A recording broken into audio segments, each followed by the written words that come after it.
Graceful amber window. Hi, welcome to Once Upon a Stitch Nook, my desk where the creativity is happening. We're going to be going over how to increase and decrease in crochet. I'm going to go over it with a few different stitch examples, but the principle is going to be the same for any of the basic stitches. So single crochets, half double crochets, double crochets, treble crochets, so on. It will get a little different if you have a certain like lace pattern going on, and usually you'll find in that pattern they might instruct you on how to do that, or you would have to do some interesting maths to figure out how to make it so the pattern works in increasing or decreasing. But I'm going to go over just if you're using the simple stitches, how would you increase or decrease? So I went ahead and made a quick little swatch of single crochet, about 4 rows, to give us a base to work on.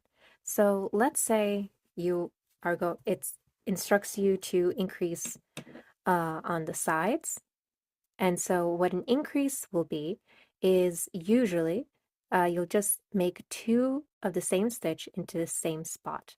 So if I'm doing a 1 single crochet as usual, and before I go into the next one, if this is the stitch that's you're instructed to increase, or if you're drafting something for yourself and you want it to go outward and become bigger, you will add another stitch to that stitch. And then you will continue on into your next stitches until either the pattern calls for you to increase again, or you have, if you're using this for your own uh, self drafting, you would know where you want to place it. And usually they're going to be evenly spaced out. So like if this was in a hat, say you have 100 stitches around and you're working in the round, you would probably maybe decrease on um, I'm sorry, yeah, that would be an increase. I'm thinking decreasing. But say you're making a beret and you want it to fan out, you would still evenly increase. So say on every 10th stitch, you would do a increase. So I have 6 stitches here. So let's see, what if I did, so I have increase here, single crochet. Let's do another increase here,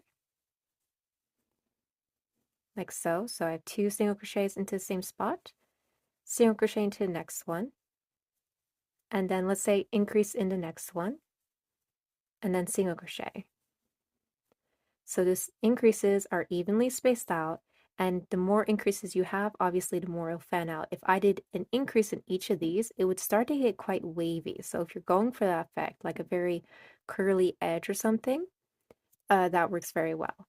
And so often, I'm going to chain 1 and turn my work.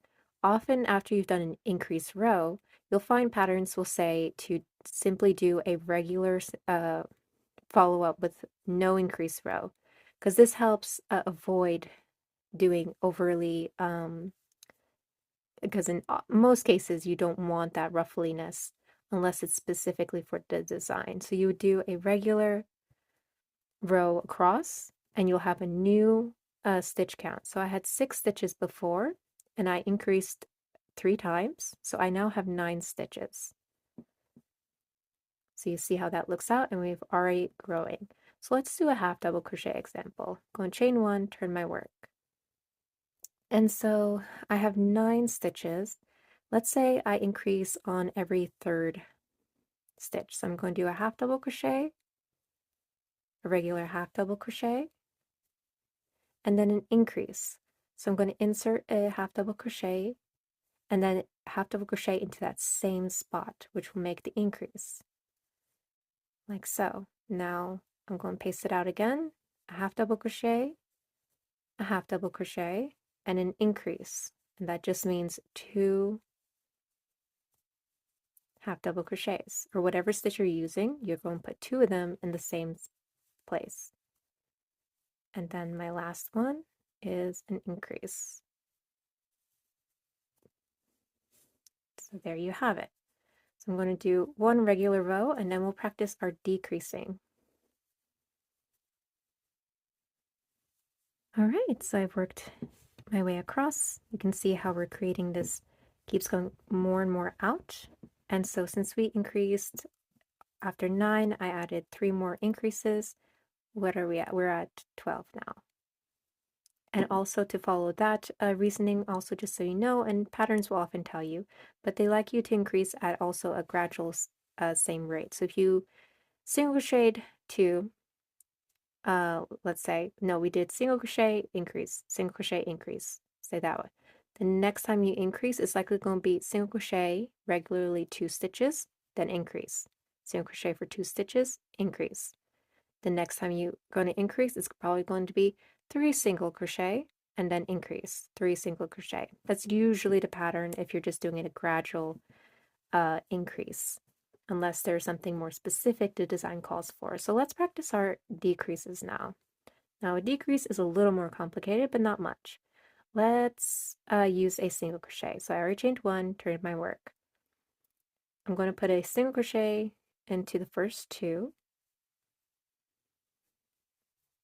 and then over the next 2 we're going to do a decrease. Decrease involves 2 stitches, whereas an increase involves 1 making 2 stitches. So basically you want to reverse that logic.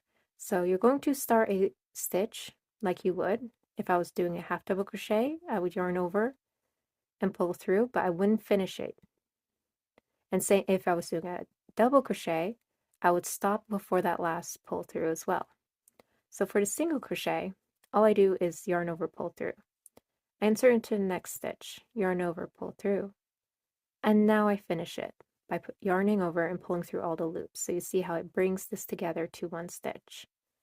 Let's single crochet into the next 2 and then decrease. So I'll start my stitch, in this case a single crochet, into the first and then second, and then finish it off. I'm going to single crochet, 2, and then decrease. So that involves these last 2, like so. I'm going to do the same thing often so you don't get a lot of puckering. Most patterns will call for doing a row that doesn't decrease, unless you're going for a very drastic decrease, and depends on where the decreases are placed. But generally, if you're trying to self-draft something, it's a good idea to do a regular row without any decreases as you want your object to decrease. All right, now let's do a double crochet. So I'm going to chain 2, turn my work, I'm going to double crochet 1, and then I'm going to double crochet, decrease. So I'm going to start a double crochet, but stopping before I do that last yarn over, pull through. I'm going to yarn over, insert in, and then in the second one it's going to end on the same spot. And then to pull them together, you yarn over, pull through all 3. Sometimes there are going to be variations where they want you to do something like, maybe if you're doing something like a puff stitch, it might look like this, where you don't do the yarn over, pull through 2. You might go ahead into the next one and pull them through like this. Some might call for that, but usually for a regular double crochet decrease, it will look like this. All right, let's do another double crochet and then decrease. So I start 1 double crochet in the first stitch and another double crochet in the next stitch, and then finish them together. Double crochet into your next stitch, and then we're going to decrease on these last 2 stitches. So start a double crochet in that first stitch, and then in that last stitch, yarning over to pull them 2 together. So you see where before with the increases, we were making an extra stitch to branch off. Here we're pulling them together to decrease it. So it's just the reverse.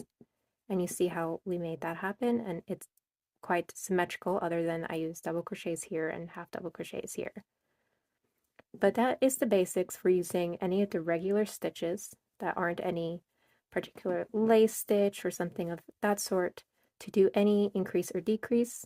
Increases, you'll simply be putting 2 of your stitches in the same point, and decreases will always involve 2 stitches unless it says decrease 3 or something more specific.